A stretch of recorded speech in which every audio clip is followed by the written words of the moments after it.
Assalamualaikum warahmatullahi wabarakatuh. Perkenalkan, nama saya Farel Revan Saputra. Saya dari kelompok 2. Baik, perkenalkan nama saya Muhammad Jan Faras Rwandi, saya dari kelompok 2. Perkenalkan, nama saya Nada Jahani Putri, saya dari kelompok 2. Tanpa salam, perkenalkan nama saya Agnisha Firdia Rafa, saya dari kelompok 2. Perkenalkan, nama saya Marcella Filza Zara, saya dari kelompok 2. Perkenalkan, nama saya Muhammad Andika Prasetya, saya dari kelompok 2. Saya Ahmad Ali Hidayat dari kelompok 2. Saya Muhammad Mikfar Maulana dari kelompok 2. Assalamualaikum warahmatullahi wabarakatuh. Perkenalkan, nama saya Nada Jahani Putri, saya dari kelompok 2 Pancasila. Di sini saya akan menjelaskan tentang video yang kami tonton, rangkuman mengenai video BPUPKI. BPUPKI, Badan Penyelidik Usaha-Usaha Persiapan Kemerdekaan Indonesia, adalah organisasi yang dibentuk oleh pemerintah pendudukan Jepang di Indonesia pada tanggal 29 April 1945. Tujuannya adalah untuk mempersiapkan kemerdekaan Indonesia. Berikut rangkuman rinci mengenai BPUPKI. Yang pertama ada latar belakang pembentukan BPUPKI. Pada masa penjajahan Jepang, setelah serangkaian kekalahan dalam Perang Pasifik, Jepang berusaha mendapatkan dukungan dari rakyat Indonesia. Salah satu langkahnya adalah dengan menjanjikan kemerdekaan kepada bangsa Indonesia. Jepang membentuk BPUPKI untuk merencanakan dan mempersiapkan dasar-dasar bagi negara Indonesia yang merdeka. Yang kedua, anggota BPUPKI. BPUPKI terdiri dari 67 anggota yang berasal dari berbagai kalangan masyarakat, termasuk tokoh-tokoh nasionalisme, pemimpinan agama, dan pejabat penting. Ketua BPUPKI adalah Dr. Rajiman Weddiodiningrat dengan Wakil Ketua Ichibang Gassio atau dari pihak Jepang dan RP Soeroso. Yang ketiga, sidang pertama BPUPKI 29 Mei sampai 1 Juni 1945. Sidang pertama BPUPKI berlangsung di gedung Chu Sangi In, sekarang Gedung Pancasila di Jakarta. Topik utama sidang pertama adalah merumuskan dasar negara untuk Indonesia yang merdeka. 3 tokoh pertama menyampaikan pandangannya tentang dasar negara. Muhammad Yamin mengusulkan 5 dasar negara dalam pidatonya yang dikenal sebagai Pancasila atau Peri Kebangsaan, Peri Kemanusiaan, Peri Ketuhanan, Peri Kerakyatan, dan Kesejahteraan Rakyat. Soepomo mengusulkan negara integralistik yang mengutamakan kesatuan dan persatuan bangsa. Yang ketiga, Soekarno pada 1 Juni 1945. Soekarno mengusulkan konsep Pancasila sebagai dasar negara yang terdiri dari 5 prinsip: kebangsaan Indonesia, internasionalisme atau perkemanusiaan, mufakat atau demokrasi, kesejahteraan sosial, dan ketuhanan yang Maha Esa. Yang keempat, sidang kedua BPUPKI 10-17 Juli 1945.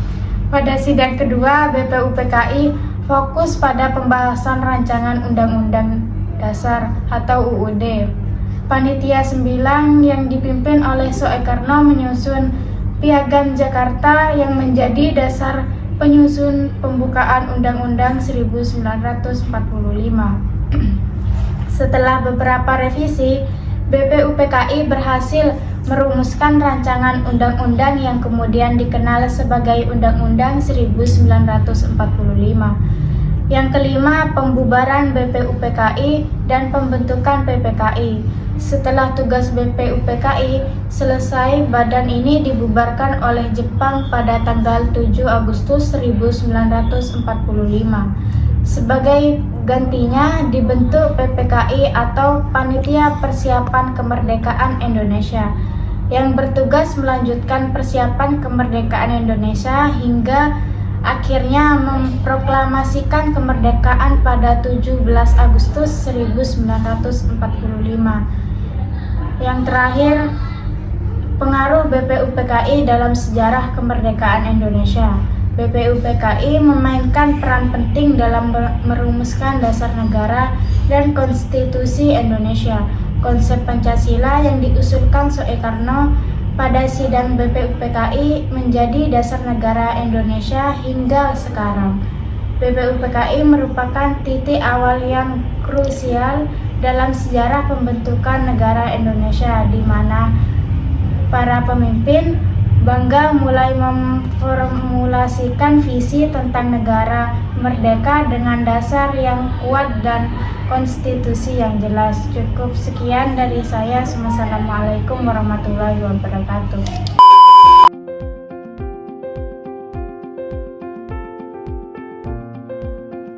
Konteks sejarah BPUPKI.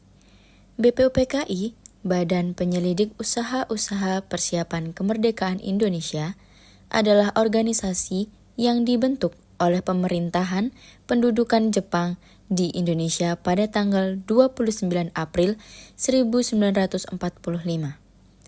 Tujuannya adalah untuk mempersiapkan kemerdekaan Indonesia. Latar belakang pembentukan BPUPKI. Jepang membentuk BPUPKI untuk merencanakan dan mempersiapkan dasar-dasar bagi negara Indonesia yang merdeka. Pada masa penjajahan Jepang, setelah serangkaian kekalahan dalam Perang Pasifik, Jepang berusaha mendapatkan dukungan dari rakyat Indonesia. Salah satu langkahnya adalah dengan menjanjikan kemerdekaan kepada bangsa Indonesia. Tokoh-tokoh BPUPKI. BPUPKI terdiri dari 67 anggota yang berasal dari berbagai kalangan masyarakat, diketuai oleh Rajiman Widioningrat dan diwakili oleh Ichibangase Yoshio. Sidang pertama BPUPKI dilaksanakan pada tanggal 29 Mei sampai dengan 1 Juni tahun 1945. Sidang pertama BPUPKI berlangsung di Gedung Chuo Sangiin, yang sekarang menjadi Gedung Pancasila di Jakarta. Topik utama sidang pertama adalah merumuskan dasar negara untuk Indonesia yang merdeka. 3 tokoh penting menyampaikan pandangannya tentang dasar negara. Yang pertama yakni Muhammad Yamin, mengusulkan 5 dasar negara dalam pidatonya yang dikenal sebagai Pancasila, peri kebangsaan, peri kemanusiaan, peri keutuhan, peri kerakyatan, dan kesejahteraan rakyat. Yang kedua yakni Supomo, mengusulkan negara integralistik yang mengutamakan kesatuan dan persatuan bangsa. Dan yang ketiga yakni Soekarno. Pada tanggal 1 Juni 1945, Soekarno mengusulkan konsep Pancasila sebagai dasar negara yang terdiri dari 5 prinsip: kebangsaan Indonesia, internasionalisme atau perikemanusiaan, mufakat atau demokrasi, kesejahteraan sosial, dan ketuhanan yang Maha Esa. Sidang kedua BPUPKI dilaksanakan pada tanggal 10 sampai 17 Juli 1945.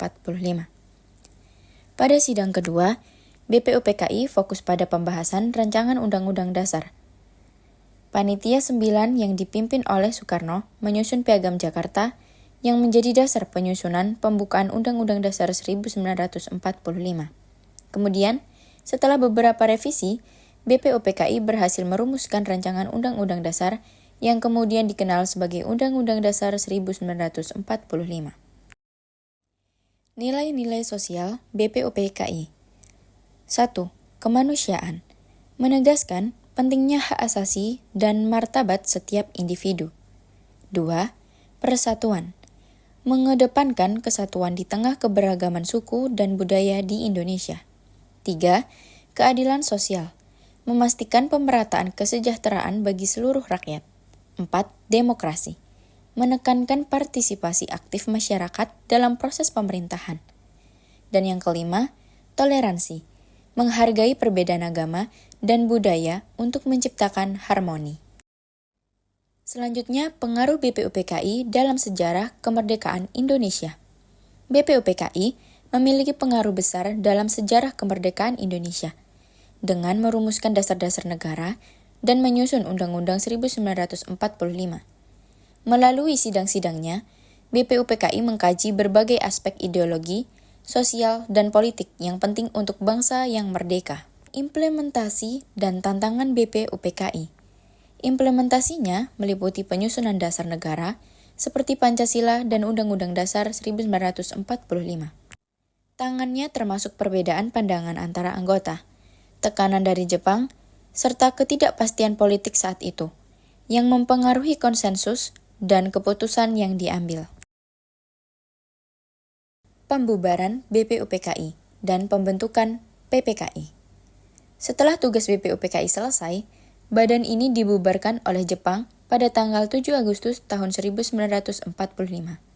Sebagai gantinya, dibentuk PPKI, yakni Panitia Persiapan Kemerdekaan Indonesia, yang bertugas melanjutkan persiapan kemerdekaan Indonesia hingga akhirnya memproklamasikan kemerdekaan pada tanggal 17 Agustus tahun 1945. Dan yang terakhir yakni kesimpulan. BPUPKI atau Badan Penyelidik Usaha-Usaha Persiapan Kemerdekaan Indonesia dibentuk pada tanggal 29 April tahun 1945 untuk merumuskan dasar-dasar negara Indonesia.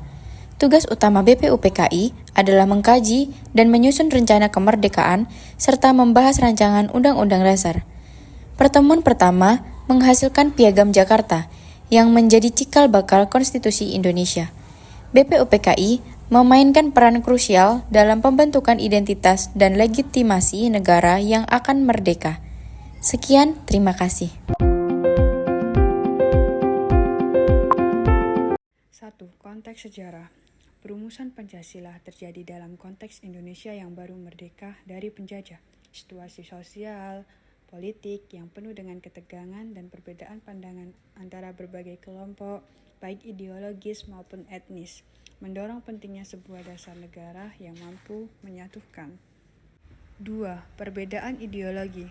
Beragam ideologi yang ada di Indonesia saat itu, setiap nasionalisme, sosialisme, dan agama menciptakan tantangan dalam merumuskan Pancasila. Pada pendiri bangsa berusaha mencari titik temu agar semua kelompok merasa terwakili. Peran dan tokoh-tokoh. Tokoh-tokoh seperti Soekarno, Muhammad Hatta, dan Ki Hajar Dewantara berkontribusi dalam merumuskan Pancasila. Pandangan dan latar belakang mereka sangat berpengaruh dalam menentukan nilai-nilai yang dimasukkan ke dalam Pancasila. 4. Nilai-nilai sosial. Pancasila mengandung nilai-nilai yang merefleksikan kearifan lokal, toleransi, dan gotong royong.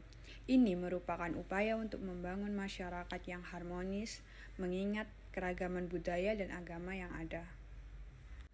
5. Implementasi dan tantangan. Setelah perumusan, implementasi Pancasila dalam kehidupan sosial masih menghadapi banyak tantangan, seperti konflik sosial, ketidakadilan, dan radikalisasi. Pancasila harus terus dievaluasi dan diterapkan dalam konteks sosial yang dinamis. Jadi, kesimpulannya, Pancasila sebagai ideologi dasar negara bukan hanya pemikiran tokoh-tokoh, tetapi juga merupakan produk dari dinamika sosial yang kompleks. Pemahaman yang mendalam tentang konteks sosial dan sejarah sangat penting untuk mengimplementasikan Pancasila secara efektif dalam kehidupan bangsa dan bernegara.